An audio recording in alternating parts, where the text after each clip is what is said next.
It's Monday, another Monday. Good morning. How are you? We're running a little late here. My fault because I had to bring my old beater in to change some tires and replace the battery. And the guy always looks at me and he says, "You don't drive much, do you?" I said, No, I don't.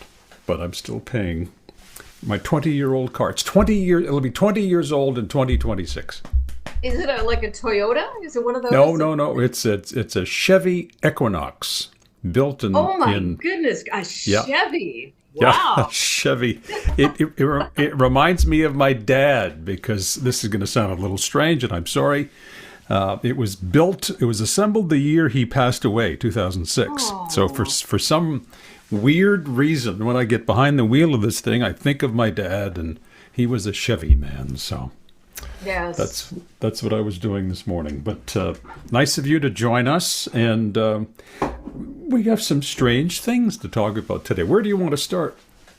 Well, first of all, I want to show everybody this picture. Look how cute he is. Yes, I Look how saw that. adorable. That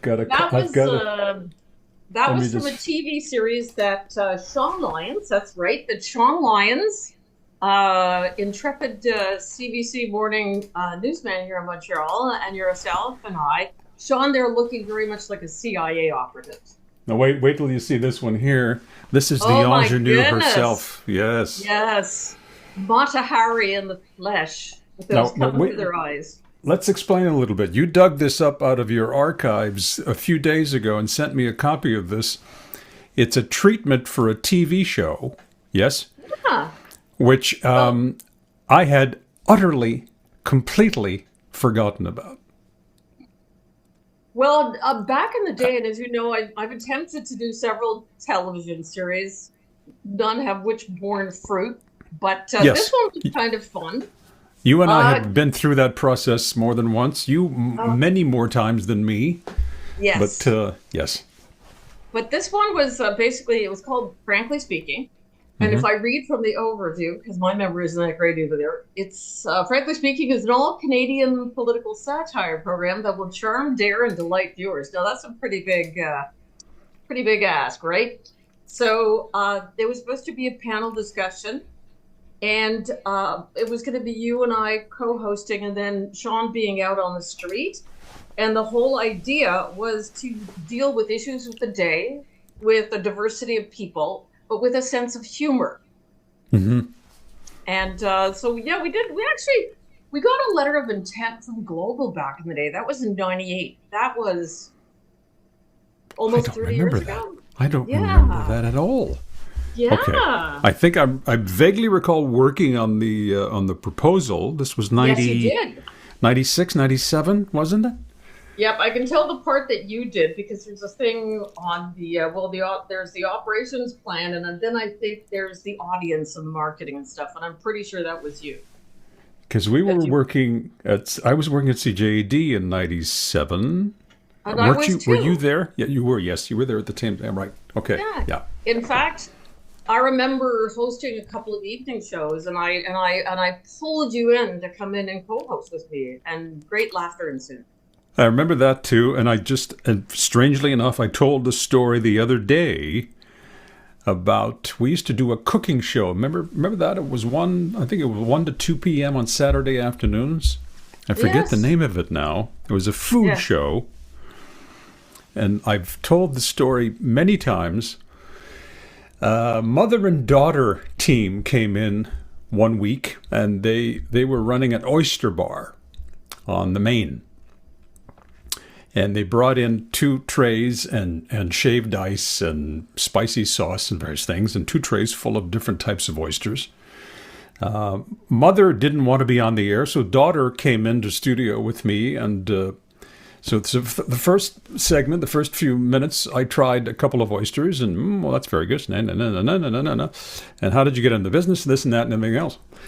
And then we go to commercial break. About 10 past the hour, and microphone goes off, and then I say to her, well, that was great, a good opening segment. I'd like to take some calls, and I'd like to find out what type of oyster you like to eat. And she looked at me, she said, I wouldn't touch these things with a 10-foot pole. I said, I beg your pardon? She said, no, I'm happy to sell them, but I'll never put one in my mouth. And we're back. And then And then I had to fill in the next 45 minutes with her not wanting to talk about the oysters themselves or how they taste to her. But so that was quite the episode, as I recall. Anyway. Those shows are, remember the old Warner Brothers Looney Tunes? And they had that wonderful, one of my favorites actually, I think it was a Fritz Frühling episode. And it was this construction worker who finds this box and he opens it up and there's this frog that comes out singing and dancing. Right. Hello, my baby. Hello, my darling. So, of course, he sees dollar signs and so he takes it to the theater and it goes out on the stage and ribbit. And so the whole show is the poor guy loses all his money. So he puts the frog back in the box and leaves it for the next poor person. And we get guests like that, too. I remember doing a live for a food chain for a charity event. And we went over everything. And the woman was terribly excited. And then we went on the air. And it was, so how much money are you hoping to raise today? A lot. Right. But, where do we hope, the money will go to at the, fill the name with the hospital? Well, various departments. And it's as a host, you're just in agony. It's like, do I set them on fire? Trying to just pull this out of this person. Yeah. I think, go ahead, please. No. I'm sorry. I pulled you off the main subject here, but the show. But stories can go on. But please continue. Well, I mean, we tried to sell the show, took it around to various networks, but and I've tried to do so many. And actually, if anybody out there is interested, that's right. We're still available. Yep. We all have less hair and more wrinkles. The pages are somewhat yellowed, but Sean is still around, and yes, the hair is gone in my case, but I know. Oh my, that hair! But you know what I tell you, that is you have to have a lot of admiration for people who actually get shows on the air. Brief sidebar, but I remember seeing the creator of Sex and the City. He came actually to the Just for Laughs Comedy Festival where Al Gravel, another radio host from our past, and I used to do live at the hotel. Mm-hmm. Mm-hmm. For hours on end. You went on, right? It was for hours and hours and hours. And you knew all the comics, and that's a lot of talking. Yeah. Well, for the most part, there is a trick to that, and I'll get to that in a second. But we met the fellow who created Sex and the City, and he said it took 10 years to get that on the air. And he said, it's just, if you think about every TV show that you watch on TV now, from the best to the worst, and he said they take a really long time. It's absolute luck if you can actually walk to a studio and meet with studio heads, A, that they actually buy it, or B, that they don't try to steal the idea, because that happens too. Yeah. No, I did a lot of that. I worked with a guy by the name Michel Saint-Cyr from Fair Play, a company called Fair Play. Of course. And you worked there too, didn't you? You know Michel. Mm-hmm. Yeah. And he taught me a lot about the business too. And it is quite, it can be very trying, and you need some very, very talented people around you, and you need folks who are not afraid of working and putting in extra hours and things, because it's very, very difficult to get the projects to fruition, as you say. Yep, and you also have to be careful too that sometimes when you get near to a sale, that the people you're working with all of a sudden get all hinky. Mm-hmm. I remember that I was working with Stuart and Allman on a project, and we had a partner, and we were kind of getting close to a deal, and all of a sudden the partner turned into P.T. Barnum, and it was all about him, and trying to boot us out. So yeah, once again, you need to work with talented people. You need to work with sane people. And you need, I know.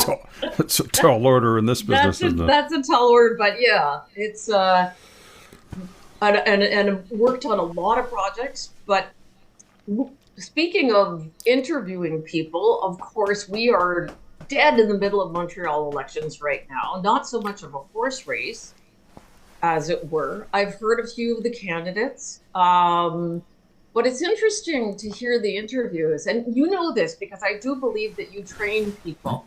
That's what I've been doing for 30 years. And I'm just wondering who teaches the candidate when people ask, what is that? I think this is from Yes Minister. If they ask you a question you don't want to answer, you counter with a question to which they don't know either. So you end up interviewing them. And I've seen that so many times. And is there a term for that in your training business where you that can't? That's not a suggested technique, by the way, but No, I know. But just to back up a little bit, a politician's life is a difficult one because he or she opens their eyes in the morning seeking to please everyone, and they go to sleep at night having pleased no one. And you can't, and you have to keep all the plates spinning. I've had the most difficulty working with politicians over the years because they simply cannot let go of that competition, of that polarization that exists in political circles, especially these days, where you have to denounce your opponent at every turn. So it's there are very few people out there whom I've seen in the last 30, 40, my goodness, you and I have been at this for a long time, who are very good at what they do in terms of getting their message across. And it's they can't see beyond the conflict that they've sort of created with their opponents, and they can't really, they're not speaking to the constituent, they're speaking to in that sort of that echo chamber. Yeah. So that's very, very tough. And the Legault people, as much as I respect them for what they do, because it's a difficult profession to be in, a difficult job to be in, are among some of the worst when it comes to communicating, when it comes to getting the message out to the person. I'm thinking of Dubé now, for example, and all the fight he's having with physicians and the specialists and all of that. And it's as hard as he may be working behind the scenes, when he comes in front of a microphone or a camera, he looks wishy-washy. He doesn't look like he knows what he's doing. And the biggest problem, and if you want to take one thing out of this, I teach people not to use the words, I think, je pense, moi je pense, I think. No, Mr. Minister, you're not supposed to think. You're supposed to know what you're talking about. And you're supposed to be convinced and convincing about what it is you seek to do. And Dubé sounds like he's kind of wishy-washy, and Legault too. Legault is really not an example of anyone who knows how to do the job. He sort of says whatever comes into his head. And, that aw shucks sort of persona that served him relatively well during the pandemic isn't working anymore. So they're circling the drain. By the way, just quick sidebar, once you give to a political party, they are on you, like, for the rest of your life, like leeches. Okay. All right. No, wait a second. Are you going to announce whom you're supporting in the Montreal race? I haven't decided yet. Oh, I thought you had. I know, actually, I've been thinking about someone. How about if I tell you next Monday? Because I'm doing research right now. I don't mean to put you on the spot. That's actually very. But there's someone I'm looking at right now very closely, because he was left out of a lot of debates, and I think that's very unfair. I think that everybody should have a voice, unless you're that guy in Great Britain with the boot on his head with the raving loony party. But even then, he is. I always think, when I think of politics, I always think of Yes Minister, that wonderful British comedy, and that great line when the Prime Minister decides to do something, and Sir Barry Humphries, who is his ministerial assistant, says, "What a courageous idea. I'm sure you know what you're doing." That's what I think happens a lot. But one of the election issues I've heard a lot about, and it's kind of funny because this is a really important thing. And in all the years that I've lived in Montreal, and I've lived in Ottawa too, as you have, I find that snow removal is a bridge too far. And I don't know why that is. I remember in Ottawa, as soon as the snow started to come down, the plows would be out. I lived in no man's land between Manor Park, for those of you who know Ottawa, which was a nice little suburb and next to Rockcliffe Park, which is where all the the oh my gosh, the ambassadors and the prime minister and Embassies. everything. Hmm. But I do remember that, it started and snowplows would come. And I remember because I'd be out shoveling my driveway. And of course, you get your driveway cleaned. And of course, it goes right back. And to me, the issue of snow clearing here is like the first time the snow falls, it's like a shock. It's like, goodness gracious, it's never snowed before. And the other thing is last year we had two humongous, or the Cheeto would say down south, a bigly dump of snow. I was like ridiculous, and it was 2 days of it, and not one plow went by. You could practically dog paddle out there. It was that deep, and they weren't out plowing when it was falling. And it seems to be the motto here is that you wait till it's all fallen and then you have at it. Yep. But the problem is, of course, last year it rained, so that became the hard and crusty stuff. So one of the things that I would like to see is a city that gets a lot of snow learn how to clear snow properly. And also because when you do complain, I don't complain, I call up and go like, what's happening? And they said, well, we hire contractors. We'll hire better contractors. Yeah, but it costs a fortune to do it, and there are union considerations, and God, I remember when I was living downtown. I lived at Fort and Lincoln, around Fort Lincoln de Maisonneuve. Oh, okay. And I remember them, just because of the regulations, and it gets very, very dense and very complicated, plowing when there was practically no snow. And they had the plows out, and they were plowing something maybe this high. It was just a bit of slush that they were pushing out of the way.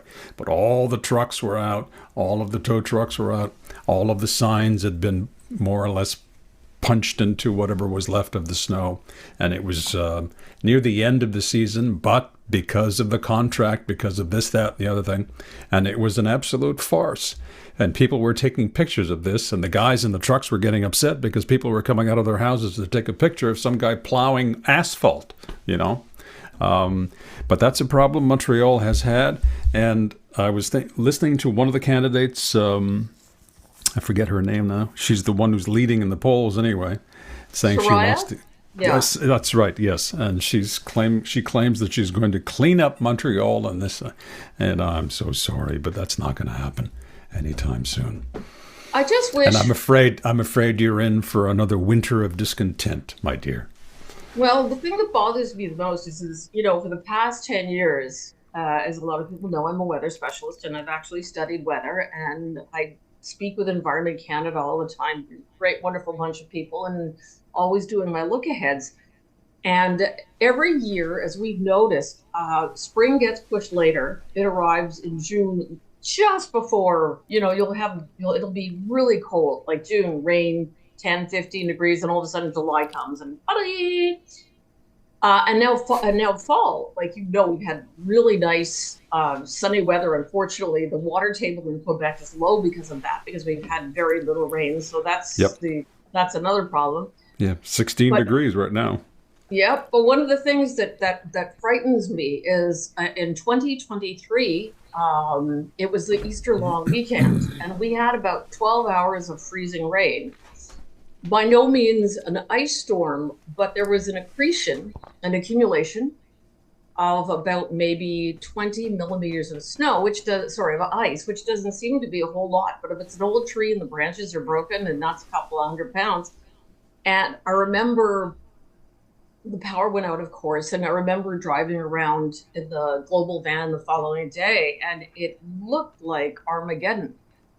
And it was a Thursday, and there were places where wires were dancing around in the street, and it took about a full day for the city and God, I don't blame emergency services, because those people are really great. But they were out there, they were out taping up things, cutting off power and all of that. But two things concern me, and this is one of my election lists, is that they trim the branches, because I called earlier this year to have a tree across the street trimmed. I called the city on hydro because it's sitting right on a wire and I could hear it last night. Wong, wong, wong. And I said, you really, like, nothing's been trimmed. They did come this summer actually to trim that tree, but they didn't trim the tree, the dead one. They trimmed the live one and then went away. Yeah, but they can't keep up because of global warming. The trees are growing more rapidly, and around here. But still, at least, I mean, since the 2 years since it's happened. Yeah, but that's, again, you're asking a lot from the city of Montreal, I'm afraid. Yes, I am. And I'm proud of it. You got to ask. You know what? Good for you. Have to ask, because it's when you stop asking, when you become... But you have to run for office then. Run for office. Next time around. City councillor. If I had known I could have gotten acclaimed as so many have, then yes. No, that's not true. But and I'll give you the Nick Oftemar Award for shit disturbing. Oh, that would be. Okay. I'd like that. I'll give you a plaque. Okay. With a picture of Nick on it, or Michael Feinstadt, or somebody like that. Okay. God bless them. All of these people yelling into the abyss over so many years. When I started as a reporter in Montreal, Jean Drapeau was still there. And I think when I got here it was Monsieur Tremblay. Okay. Jean Drapeau was still there. And this is way back in 1980.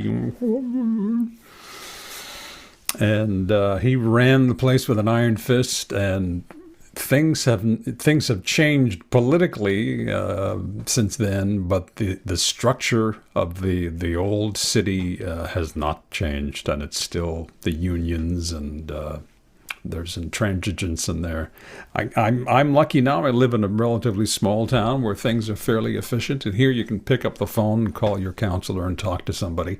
As a matter of fact, here I complained about traffic speeding on our little street here, and I get a call. The police department calls me a few days later to talk to me and essentially tell me, well, we can't do much because we can't put a cop on every street corner, but thanks, goodbye. But the gesture is there, so you're not going to get that in a town like Montreal. Sorry.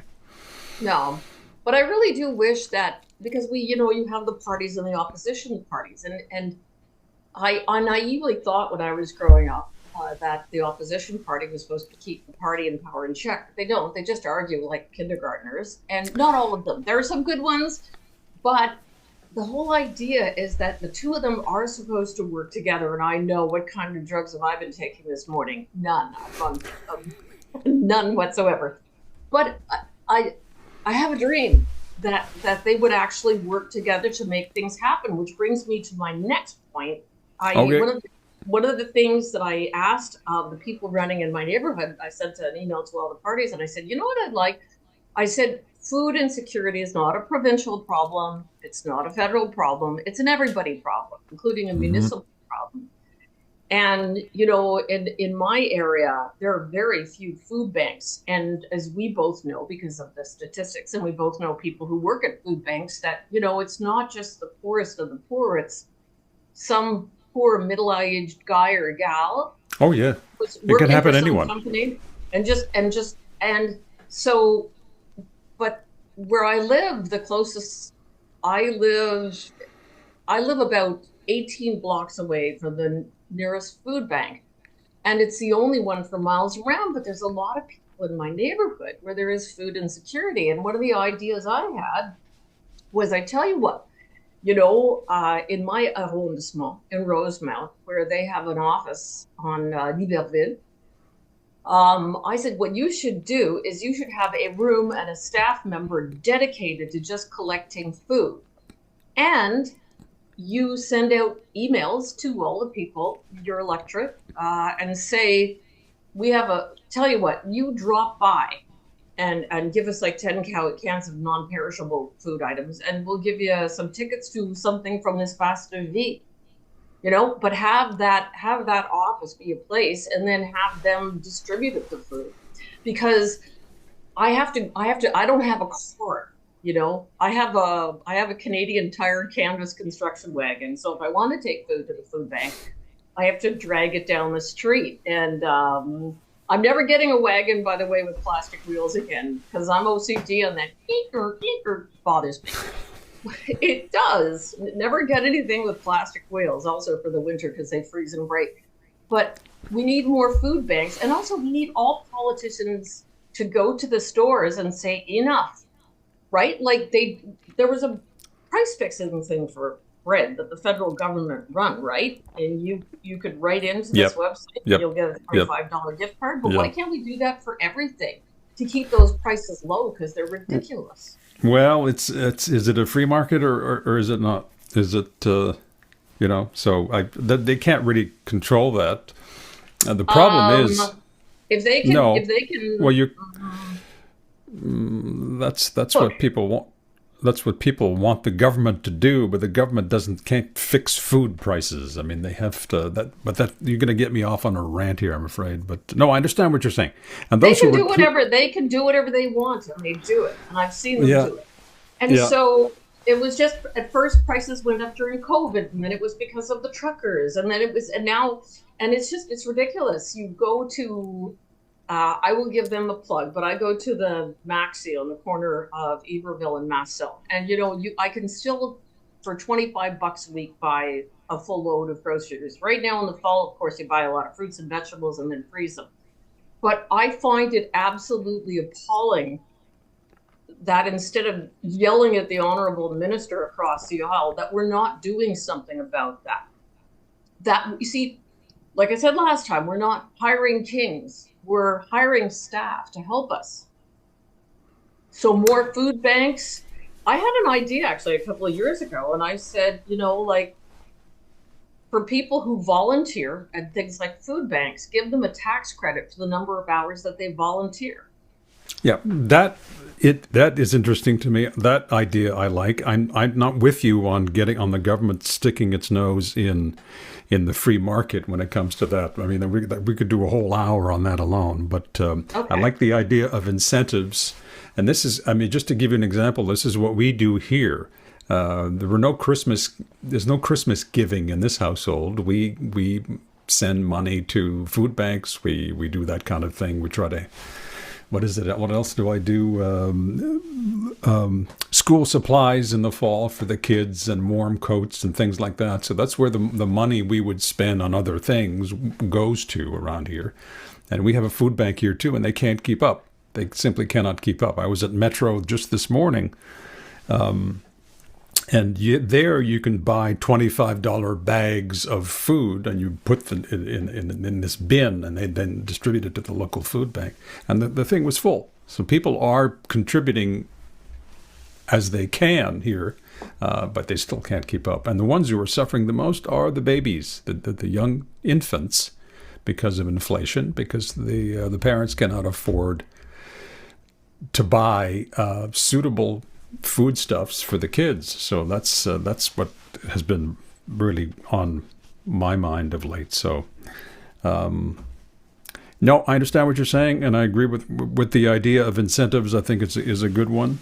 I don't know where it goes from there, but you have to run for office, otherwise none of this is going to get done. Okay, well, next time around, or maybe I'll even run provincially. You're still young and foolish. Well, I definitely am. Speaking of young, yes, I was looking at my I get one of those apps where they show you all. Yeah, so I was looking at my copious notes here again today. Oh, of course. Look at that! Isn't that great? Not terrific? That's amazing. That's how my brain works. But I've got a couple of things to get into. Please continue. But I was just going to say, speaking of keeping young, I'm always looking for specials for cosmetics and stuff. Mm-hmm. So what I do have to use TV. I don't scare the small children or the animals at home. But I just find, I will be honest, I did used to do Botox. Not to the level of, let's say, do you remember there was a woman called the Catwoman, the Bride of Wildenstein? She was a New York socialite, and she looked like Catherine O'Hara in the movie For Your Consideration. I don't know if you ever saw that, a great movie. Yeah. I remember seeing her somewhere. the facial face. Please continue. gymnastics she did to look like she had done way too much Botox. Yes. So I was doing a little bit just for, the crinkles and then the little divot between my eyes and all that. And then I just realized, like, gosh, this is awfully expensive. And so you try to do it with makeup. And then I began to think, because I had my last full-time TV job now going on almost 2 years, and thinking, like, why don't I just go natural? Like, why do I care? Why do I care? And then I answer my own question. I'm of Irish blood, and I'm paler than Casper the Ghost. And if I don't wear a little something, once again, I'll know. But, it's just, it's expensive to... But did this provide you with... obviously, it must have provided you with some relief. You must have felt better about yourself when you had of course I felt that better nerve-killing agent that was in... That's right. 25 years from now, they're going to find out that I'm going to grow a second head out of my shoulder or something. That'll be a side effect from it, No, I'm not making fun of it. Obviously, it was useful for you. No, but I did feel better. It was nice to smile and not see the Grand Canyon between my eyes. Yeah. And to be honest, it is true. A lot of this that we do it for ourselves. But as a woman, anyway, yes, I do like to look good. I like to feel confident. Sure. But there's so much pressure. And I think about, they're retired now, but I had this great team, an acupuncturist and his wife, who was a massage therapist. And they were in spectacular shape. I mean, I guess because of the nature of their work, but she was gorgeous. And, she had every wrinkle and everything, but she had these beautiful eyes. There are a few actresses out there who look like that. And I just wish we didn't live in such a youth-oriented society, because, it's like if I were to audition to play my age in a film right now, the woman who will play it will have no wrinkles or no lines. I get to play the 80-year-old grandmother. Yeah. Of course, or it might be an AI character, too, that'll have no wrinkles, and... You've seen that one. Have you seen that one go by? That story about this AI actress? Oh, yes. That is being promoted? Yeah. So they're... By the way, if any of voice actors are watching out there, look out for scams. I actually, just a slight sidebar, but there's a website called Hallow, and it's a praying website. And there was a... Hallow? Hallow, Hallo, like hallowed be thy name. Oh, hello. Okay. Yeah, and there are people like Mark Wahlberg, and it's a prayer app where you can pray. Oh. Anyway, different prayers every day. And look, I'm not going to make fun of that. Whatever makes you feel good, like Botox used to. But the number one app for Christian and Catholic prayer, Hallow. Yes. Okay, so how did you come across this? Well, I got a job. There was, I'm on LinkedIn looking for work. And they had a job opening for voice people. So I sent in a demo, and I did get an email back, but then I heard nothing back. And then another friend of mine who's a voice artist and said, don't do that, because they're just going to take the samples. I have like 10 voices in 60 seconds. And they said, they're just going to take your samples. And they're just getting people to send in voice samples, and there's no way you can prove it. Now, I don't want to be sued by Hallow, but I'm just saying, I thought about that after too, and I thought, oh, you dummy, what did you do? Because I actually thought I could get some work, but I mean, the amount of AI generated content and even narration on YouTube is spectacular. Mm-hmm. Anyway, back to the aging. I'm just going to... Okay, then wait a second. You're all over the map here as usual. So Hallow, all right. Yes. Find God's peace in prayer. Try Hallow for free. Find peace. Let God bring you his peace with the calm, praylist, daily meditation, rosary, and sleep Bible stories. Oh, I see. So you perhaps would have been a narrator, reading a sleep Bible story. Yeah. Okay, so it's voice work that you're after, of course. Yes. Okay. Yes. But I didn't hear, I got an email saying that they got my demo, and now I get endless emails asking me to sign up for various products. Rosaries and novenas. Oh, I see. Mark Wahlberg will do the Monday rosary. Oh my goodness. 16 minutes. Mark Wahlberg. Okay. Wow. That's interesting. But I understand what you're saying. I was reading a piece the other day about someone who, you and I have done voice work over the years, and whose voice was stolen, quote unquote, by folks down the line, and they simply patch it together, and he's now hearing himself narrating YouTube videos and all sorts of things, which he has nothing to do with. Yeah, it's a strange thing. But speaking of AI, I want to show you something. Okay. Tell me if you can hear the audio here.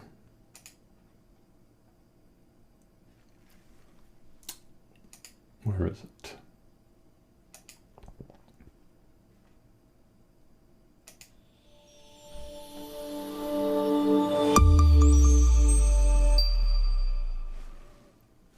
Did you see that? Wow, that's beautiful. Is that for our opening? That is just a little thing. You and I were talking about having a little opening for the... I found a website, AI. It took literally 30 seconds to get that done. Okay? And that little musical sting I found on another website, and I paid $3 US, I think, for the licensing rights for it. Right. So the entire process took all of about 5 minutes. Wow. And the animation itself was done on a website that put what they call a watermark. At the top right corner there, when it was first done, there was what they call a watermark. So it was the name of the company, the AI company, that allowed me to do this for free. Right. And then I found another website, watermark removal website. So I simply uploaded the video I had done on the other free site to the other site, and I marked the watermark, and they took the watermark away. So I'm actually not doing the kosher thing here by using this.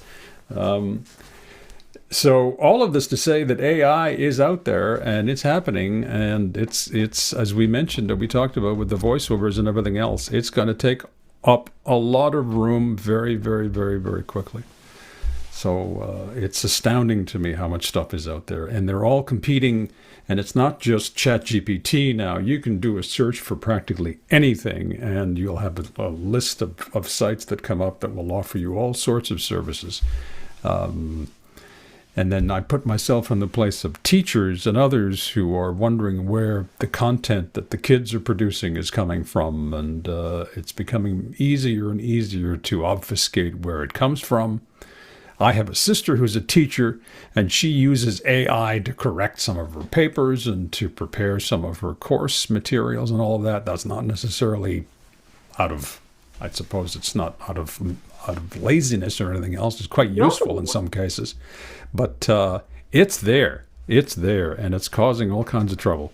One thing I had written down here was the scamming. There was a piece in La Presse this morning talking about how organized crime is behind these senior scams. I'm sure you've heard about those, where you get a phone call and somebody claims to be your grandson or granddaughter or something. I'm in jail. I need money to bail me out. Can you send me $5,000 US? And people are losing just boxcar loads of money to organized crime. And that always sets me off because, yes, a lot of elderly people are vulnerable, but why are you not stepping up and helping grandma and grandpa? And if I were to produce an ad for this, it would be, look, think of the money that you may not inherit down the line because grandpa was scammed by some guy because you're not paying attention to what's going on in his life. So how about you help grandpa, give him a keyword or walk him through a few things and explain to them. And this is something I've done with members of my family. My mother, who's in her early 90s now, we've talked about this a lot. If you get a call, it sounds like something a little too good to be true, you hang up the phone, call me back, ask questions. Same thing with emails and everything else, because it's all over the place now. So it gets me off on the rant about blaming others for your misfortune. No. You can be proactive. You can help members of your family. You can look out for them. So why don't you try doing that before blaming the government because grandma was scammed out of $10,000, or blaming the police for not stepping up. The police haven't got time to step up for these things most of the time. So it's and they say, well, it's not a violent crime. No, but it's not a victimless crime, as some suggest either. So that's one thing that I'm going to be more proactive with, not only with members of my family, but members of others by extension that I know who may not be terribly cautious about this kind of thing. So you ever received any of these calls? Do you get a lot of this stuff on text or emails? All the time. You were talking about emails last time. I'm embarrassed to admit that I got hacked last year because I think it was in March or something. I had come home from work and I got my carrier, Bell, had sent me a bill.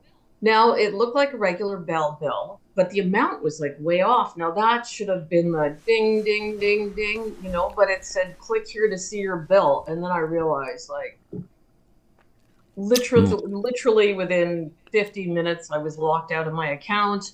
And of course, what I should have done, and, I work for radio and TV stations where they tell you, like, check the URL, check the... if it says MrGrumpyPants.com, then that's not Bell, right? So that was my, it's a fun website. MrGrumpyPants.com. I got to look that one up. That's a t-shirt. But it was just, I was so angry at myself because I should have known better. And I've actually worked for an outfit. Oh no. Hold on.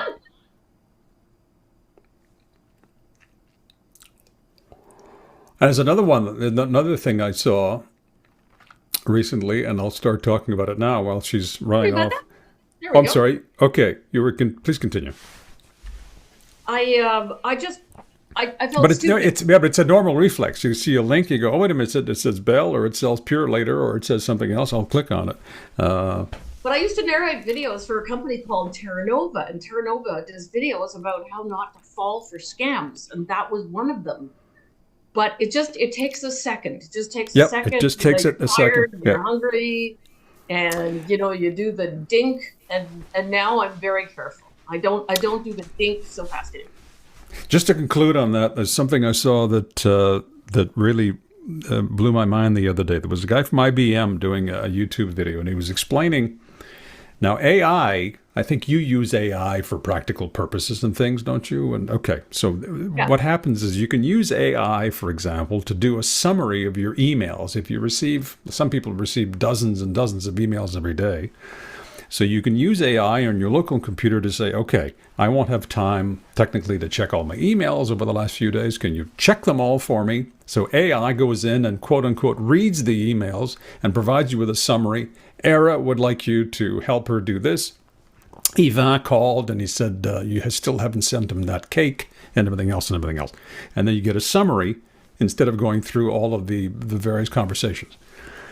What scammers are doing now is they will send you what appears to be a very innocuous email with black lettering on a white background, which is what your email software essentially displays. And then they will hide text under that text in white on white. And they will instruct the AI, if you're using AI for your email management, it will instruct the AI component to read all of the emails and send all of the emails and their addresses to the foreign hacker. But you won't see that go by. Okay? Oh. So that will be happening in the background. So that's just something that these things are catching up with us now, even to the point where we won't even see it happening. So that's why using AI locally and for whatever you're using it should be done very carefully, because we're in for a bumpy ride. I mean, years and years ago, I figured there was like zero privacy. That there were. I try to clean my computer. When I got hacked last year, there's a wonderful guy who I take my computer to, and he just erased it for free and reinstalled everything. And he said, there used to be I remember a time when I used to run all the scans manually because you'd have all the different softwares. But, now I have Bell comes with McAfee.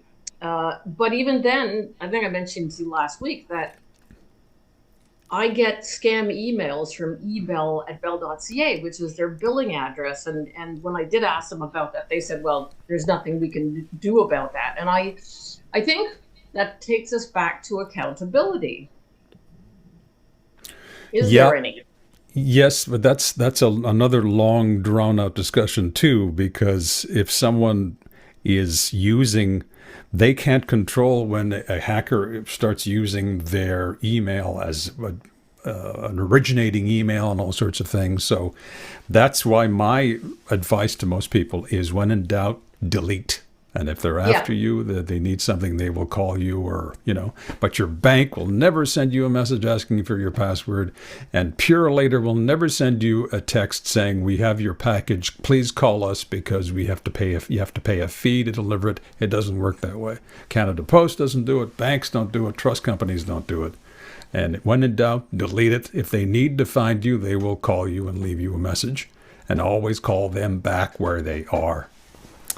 So. My favorite thing to do is when I get a phone number that I don't know, I answer it, and somebody starts to go into a spiel, and I said, I'm sorry, but you've reached the RCMP fraud squad. That's one way of doing it. And what I'm seeing really now, that works super well. Yeah, what I'm seeing now are SMS messages saying, are you up, or can we chat? Oh, that's called pig butchering, right? Possibly. John Oliver did a Oh, yes, yeah. Yes, whereas, are we still going to get together for coffee? Did you get the job application? And then they just sort of draw you in. Yeah. So, well, the internet is still good for happy cat videos, so there's that. Yes, that's right, among other things. But all right, so let's wrap it up for today. But I want you to give serious consideration to running for city council in Montreal next time around. I will, only if you help me run my campaign. I will. Okay, deal. And I'll have my Michael Feinstadt, Nick Oftermauer T-shirt. Okay. And I should look forward to that. We'll do it that way. And the way you were pointing there, I thought you were going to say pasties or something. No, I thought maybe I can get some Botox done too in the meantime. Oh no, you're good looking just the way you are. You know what? Wrinkles are character. Are they? Okay. So I'm told.